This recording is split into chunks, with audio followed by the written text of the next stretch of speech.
And of course, just before we dive into all of the action here in Week 7, Championship Sunday, the penultimate week of the Esports World Cup, StarCraft 2, EAFC, and Call of Duty Modern Warfare 3 will be hitting your screens and taking to those beautiful arenas later on in the broadcast. We figured it would be important to sit down and spend a little bit of time with Grant Rousseau. I hope I'm saying that correctly. This may be a name that may be unfamiliar to most of our viewers, but when I tell you his title, you'll understand why he's here.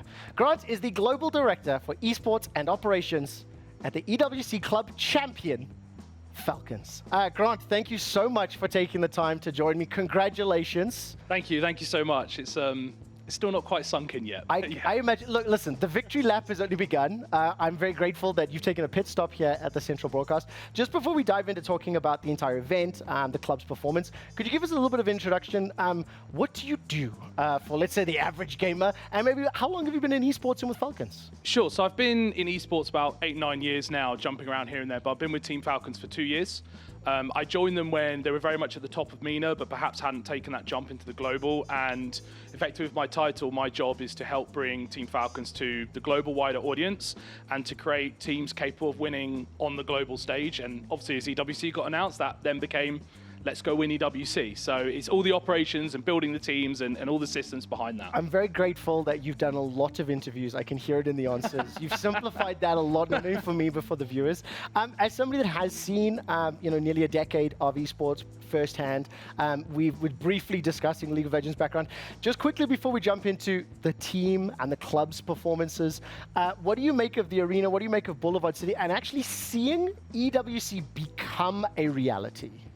It's incredible. I was here last year for Gamers 8 with Falcons and none of this had been built yet. And so I saw the Boulevard, I'm like, well, this is not real, like this is insane. And then coming back this year and having seen all of the arenas be built, everything be designed, it to be so fluid is incredible. The arenas have been genuinely amazing, genuinely amazing. I tell you what, something it's daunting being inside, standing on the stages themselves, looking at the entire arena and seeing it put together. But for me, it's the augmented reality and the extended reality, the graphics on stream, the cube in particular, with the little walls that disappear, they're fantastic. Okay, let's talk about the winning moment.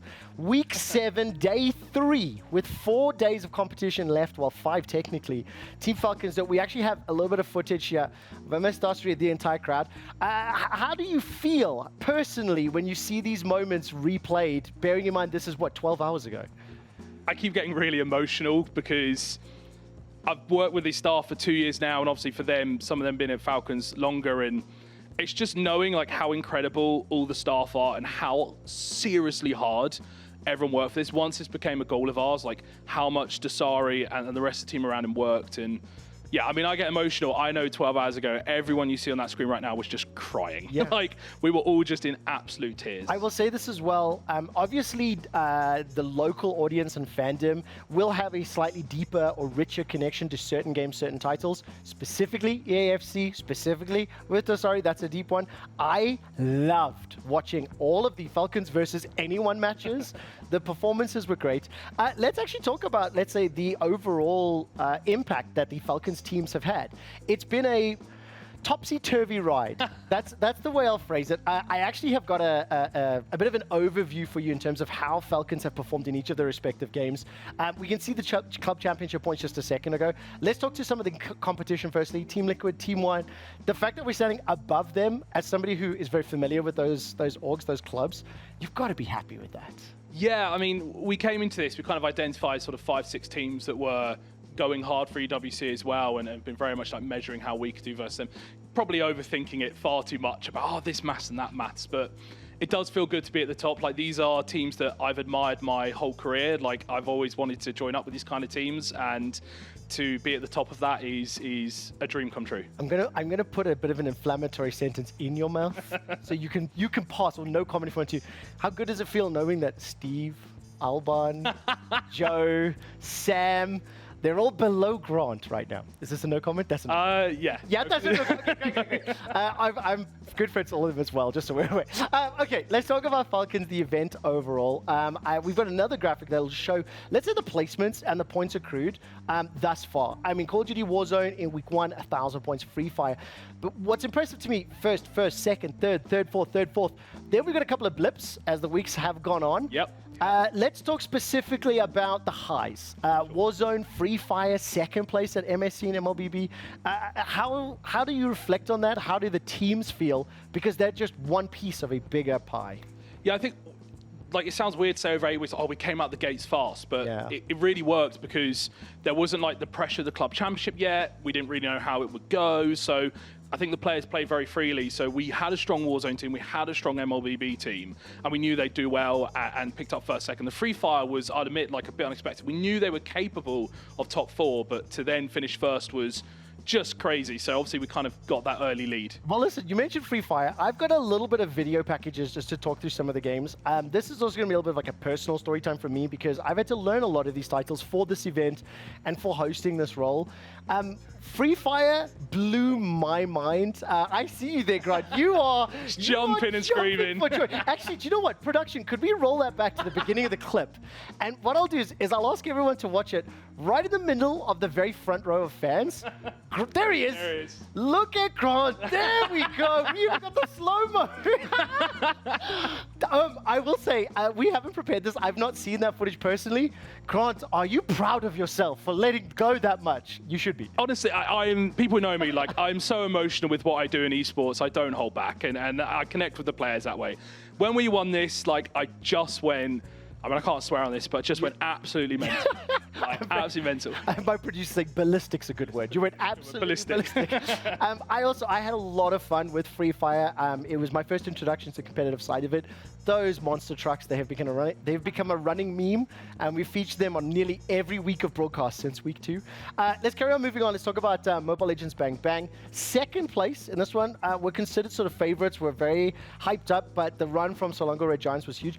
How much of the gaming communities, and like you can see your players there really getting into it with Falcons, AP Brain, how close do you get to the respective titles, games, and then, you know, the respective fan bases? I think we make such a point, like us in the team of esports, make such a point to connect with all our players and everyone we can, because only through that connection will they understand the Falcons brand, understand the fans, and really appreciate why they're here. Ironically, I think this backfired a touch in the middle, which we'll touch on. But for every team we work with, there was just such an amazing personal connection, and it just means everyone wants to cheer.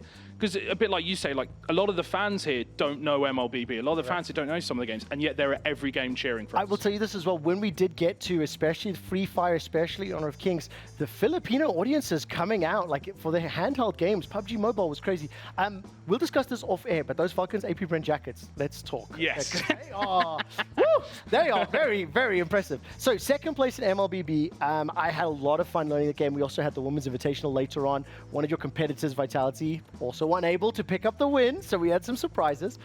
Apex Legends coming second. You have to be disappointed.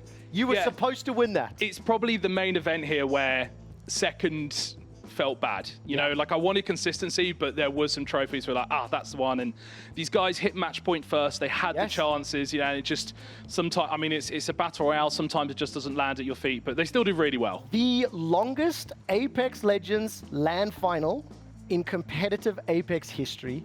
At map 6, there was the first threshold accrued, and every time a team won from thereafter, and specifically from around 9, 10, 11, and 12, a new team, one of the final 4, needed to win in order to keep the finals going, and it did. Yeah. When you're sitting watching backstage, you have to be shaking. I mean, I saw you jumping when the team wins. How were you personally when you saw those results? It's funny how much it changed as the matches went on.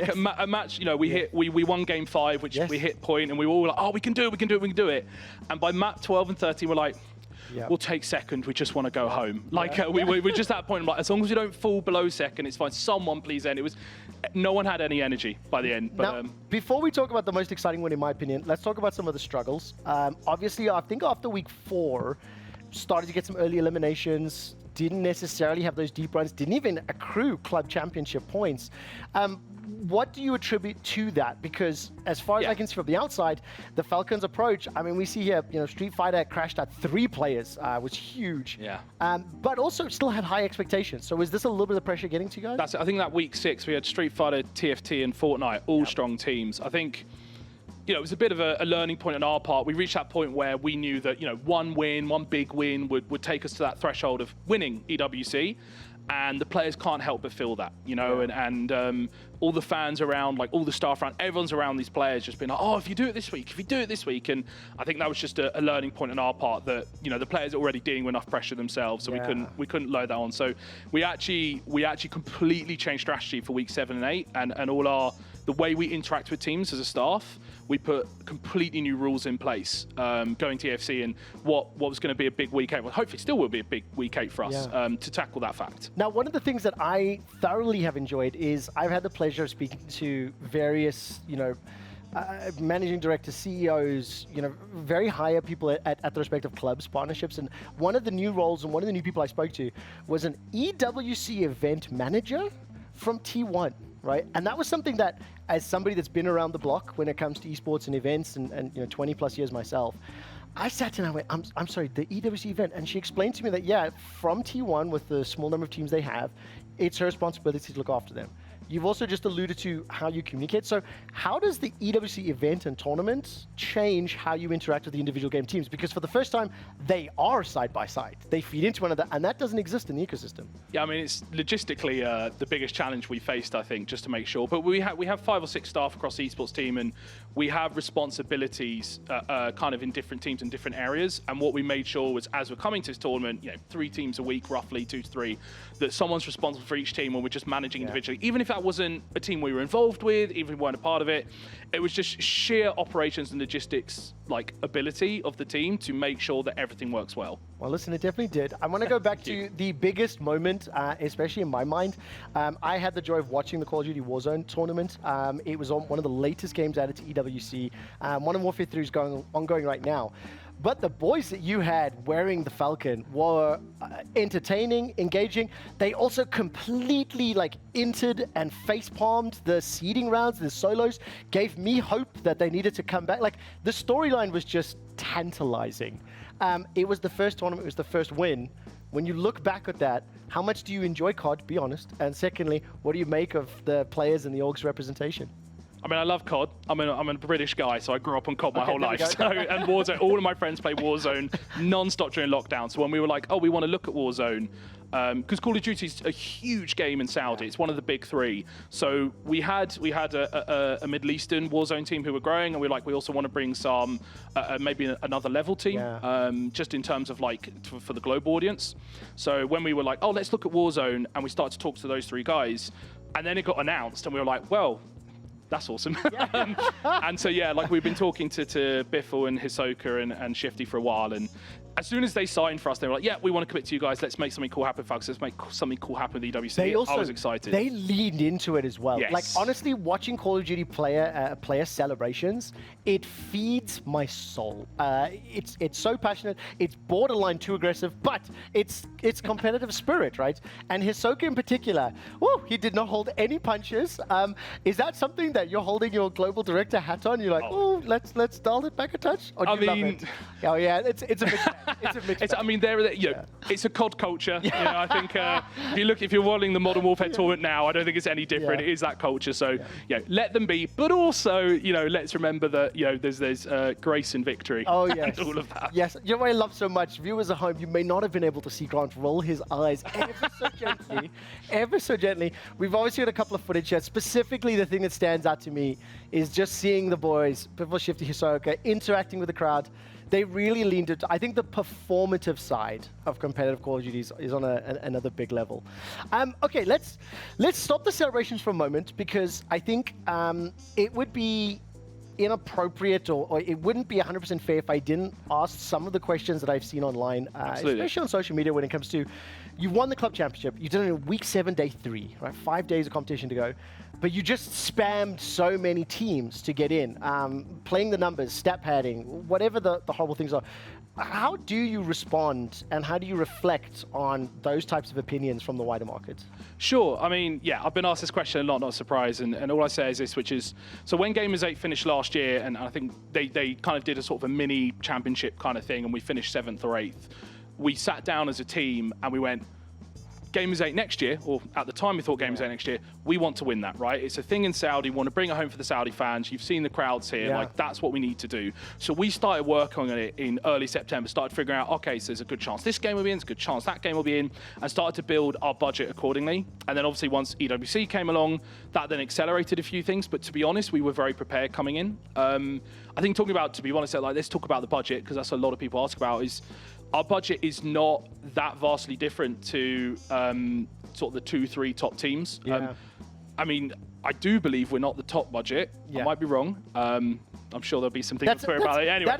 That's a discussion for another day. Discussion for another day. But I think the point is because we plan so early and we like looked at this operationally. You know, the amount of players who we've been to for a long time who came to us on like free transfers, the amount of players who signed for us because they wanted to play for us and were willing to set up a contract accordingly. We've planned for this for so long that we've been smart, sort of in our budget and our revenue pickup wise, and it sounds weird to say, like, we haven't just won this from a performance perspective, we've won this from an operational perspective. Correct. And so, like, sure, we had teams across all the games, but we planned for that, and we took EWC extremely seriously. Like, we wanted to win that the day it was announced. We wanted to win it before it was announced.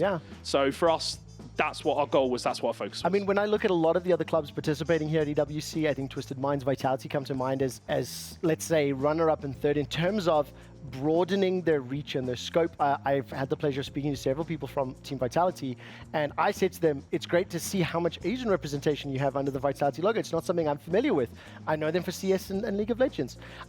You played the game of the Club Championship and you have won it fair and square and early, so you get to do a big victory lap. Something I think that is also fair to acknowledge is there may be a lot of people that are new to the name of Falcons, right? This is a club that has only a few years of pedigree in a field of 5, 10, 15, 20-year-old clubs. Yes. I know that I've had a crash course on learning about the club's origins in EAFC from Dossary. Can you give me the abridged version of where Falcons is, and then are you brave enough to tell me where Falcons are flying to next? So the history is, our founder and CEO and chairman is MS Dossary, who I think a lot of people have heard of. Won the FIFA World Championship back in 2017, came second in 2018, and very much became the sort of face and celebrity, let's say, for esports in this region. Kind of that first big player, from this region to step up in something. So he formed Team Falcons off of that fact. He wanted to create an organization off of it. Paused a little bit during COVID, and then as COVID came, as the entire planet did, and then once COVID finished, like really was like, I want to commit to this now and make this as big as it can be for Saudi, for Middle East, so that there's a team that's representing. So obviously a lot of focus on the Middle East to start, and then 2 years ago when I joined and a couple other staff joined, that's when we were like, right, in our opinion, MENA's going well. Let's now take that next step and bring the brand globally. So in the grand scheme of things, we are very new and very young compared to a lot of the teams you've heard of or know, story teams. But that's why we've had to expand and grow so fast to catch up. So what is next? Are you brave enough to tell me? So there was 21 games, 22 tournaments, and if memory serves you, it's 16 or 17. Something like I've lost track. 16 or 17. Okay, there's a many. Are we getting to max? Are we going to add it? Can I get a scoop here on EWC Central? No. Okay. No, it's but look, I can say it's like funny enough, like the work doesn't stop. Right on Tuesday, we have a meeting between us as staff. Right, what comes next? Because everything's been focused on this. Right, the whole focus has been go win EWC. So what comes next? No doubt, winning EWC next year is going to be top of that list. So I'm sure, as we find out EWC's plans as well, we'll be alongside that and give everything. It's going to be way harder next year. Way harder. I certainly hope so, because I'd love to know this. I think it is a fair assumption that many of the clubs that took part in EWC this year dipped their toes into the broader market, dipped their toes into picking up additional representation to make a play for the EWC Club Championship. I, as a fan and a viewer, want to see more competition next year. I presume the same is true for you as well. Yeah, we want more competition because it makes it exciting for the fans, makes it exciting globally, adds even more recognition to what is an incredible trophy. So, it's been hard to win it this year, but, if let's add another layer and make it even harder, then if we win next year, it feels even sweeter, right? So we don't want to stop. You know what I love so much is, it's the ambition. You've done a lot of the PR circuit that was, if we win next year, he's saying. I never jinx it. We better win next year. Grant, I just want to say thank you so much. I'm going to give you one last opportunity to say a message to the fans, to the audience. I want to congratulate you and Falcons again, just so you're aware. This is a unique piece of merch you can only get from us. We're going to do a giveaway. You can see up at the top here, StarCraft 2 MW3 AFC for week 7. Every guest that we've had on the show over the course of the last 3 days has given us a signature. I'm not going to make you sign it on air. It's a bit awkward. What I will do is, if you can give a little shout out to camera number 1, whatever comes from the heart, whoever you want to thank, and then I'm going to let you get on with your day. And I certainly hope you enjoyed the victory lap, because it is to be commended what yourself and Falcons have done. Absolutely, got a lot of sleep to catch up on. No, it's just it's kind of 2 areas to thank. Like, firstly, huge thanks to all the Falcon staff. I mean, we were celebrating last night, of course, but they all know how much they contributed. But obviously, Emma Stasari and Mo and Alce and Jordan, Lars, all in the esports department, Tarek at the top. Just massive shout out to all of them for all the work they've done to help make this happen alongside myself.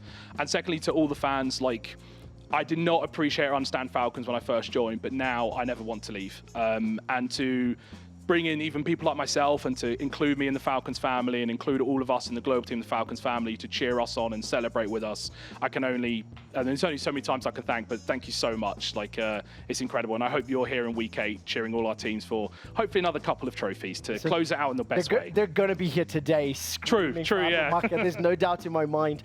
I just want to say thank you once again. I can't remember, I think it was like that. Fly, yes, Falcons, that's it. fly. There we go.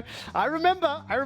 I will admit, I have wanted other teams to win earlier in the tournament just for the storylines. Of course. Look, we've got to do our respective jobs, right? Yeah. But also I had guilt about it, so that's why I need to apologize. Congratulations once more. Thank you. I'm going to say goodbye to Grant, let him get on with his day. One last time, we're going to take a look yesterday at the CEO, Emma Stasari, learning about Team Falcon's victory in the Club Championship while live on stage moments before his FC match. Check this out. And here we are with Team Falcons